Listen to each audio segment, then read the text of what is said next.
Shalom Pastor. Shalom. Ya, tolong tanya tadi yang dimaksudkan dengan berdamai dengan diri sendiri itu bagaimana ya Pastor ya? Berdamai dengan diri sendiri itu begini. Banyak orang nggak bisa memaafkan dirinya sendiri. Kalau misalnya nih, gara-gara dia istrinya pergi, gara-gara dia ibunya meninggal, gara-gara dia keluarganya bangkrut, ya kan dia nggak bisa berdamai kan? Dia marah sama dirinya sendiri. Banyak orang marah sama dirinya sendiri gara-gara dia misalnya dia ini terlalu bodoh, karena dia ini terlalu IQ-nya terlalu rendah, bukan Down syndrome tapi bodoh gitu ya. Artinya dia masih belajar masa sekolah ya nggak naik kelas sampai 4, ya setiap tahun pasti nggak naik kelas misalnya gitu kan. Terus dia merasa marah dengan dirinya sendiri, dia tidak bisa menerima, atau dia bangkrut, dia marah sekali. Dia harus didamaikan loh dengan dirinya sendiri. Waktu dia bangkrut itu, saya waktu kolaps itu saya nggak bisa terima loh saya kolaps. Ini orang pandai loh Pak, saya orang pandai, masa saya kolaps? Kolapsnya konyol lagi, kejadiannya konyol. Saya marah sekali Pak. Akhirnya marahnya saya itu ngantem ke keluarga saya. Karena saya tidak berdamai dengan diri sendiri. Iya, iya. Sampai akhirnya saya bertobat, saya datang sama Tuhan Yesus, saya didamaikan. Akhirnya saya bisa terima, memang kalau kolaps kenapa? Bangun, ya gitu. Bangun Iya. saya. Ya, Baik dan saya Pastor. tidak jengkel ada orang yang kalau ada orang lebih pintar dari dia, kok tiba-tiba kesaing gitu kan. Dia enggak marah. Nah, itu harus didamaikan tuh dengan dirinya sendiri itu. Istilah itu dalam psikologi juga sama ya, berdamai dengan diri sendiri, berdamai dengan masa lalu. Nah, kalau psikologi cuma di terapi, tapi apakah dia benar-benar berdamai? Enggak. Kalau di dalam Yesus benar-benar didamaikan.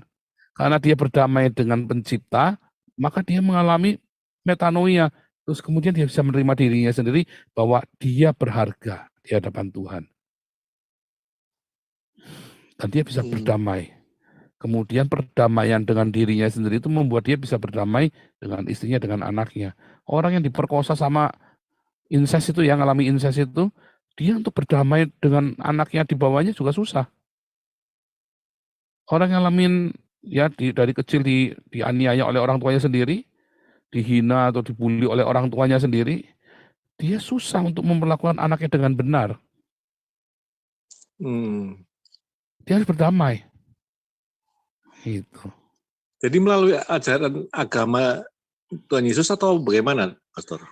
Bukan melalui ajaran agama, tapi harus menerima Tuhan Yesus. Karena Tuhan Yesus itu, nama itu ajaib. Itu yang dibilang nama itu ajaib. Ya ajaib, bagaimana prosesnya? Ya nggak bisa diterangkan secara psikologis, karena ini cerita roh. Kalau psikologis kan di jiwa, ini di rohnya kita. Aku akan memberikan roh yang baru dan hati yang baru, jiwa yang baru, ya kan?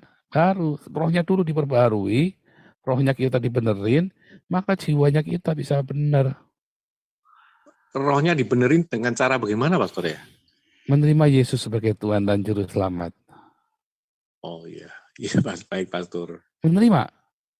Masalahnya, nerimanya itu sungguh-sungguh apa enggak? Iya. Jangan ikut-ikutan. Nah, kalau dia sudah sungguh-sungguh, pertama kali mungkin dia nggak ngerti, tetapi itu akan bekerja terus. Makanya setelah menerima Yesus harus dibaptis. Nah, kenapa? Karena air itu adalah connecting yang ada di alam jasmani dan di alam rohani. Di surga pun ada air ya. Jadi air itu cerita yang jasmani dan yang rohani loh, air itu. Makanya itu menjadi saksi di dalam baptisan kita, di dalam keselamatan kita. Orang-orang kalau sudah dibaptis, dia akan menjadi milik Allah. Kalau dia lahir baru, Tuhan akan ngejar dia. Kayak saya, diperbaharui. Baik, Pastor. Gitu ya.